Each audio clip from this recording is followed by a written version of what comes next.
So, Andrea, today we are talking about an ingredient that is so near and dear to both of us, the big P. You know what I'm talking about?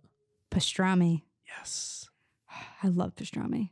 We're very lucky to live in the New York area, which is kind of like... The pastrami capital of the world. Yeah, it's like pastrami Mecca. I mean, This is where you can find some of the greatest pastrami on the planet. Not to say that Los Angeles doesn't have great pastrami. It does.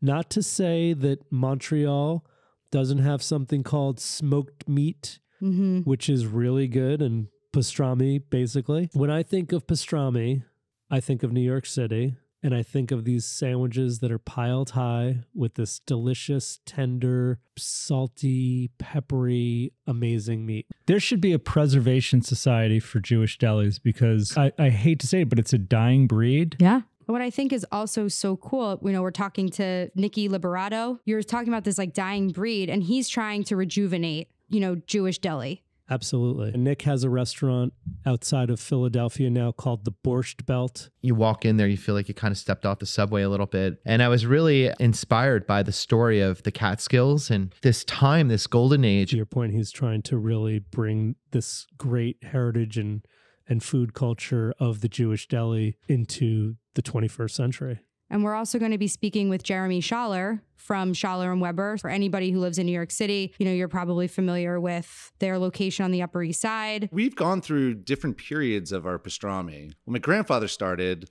it was a brisket pastrami. Then my father changed it to a navel. They changed it to a top round. Then my dad wanted to change it back to a navel. And then we decided with Harold, who's our production manager, to go back to a double A brisket. So that's what we use now.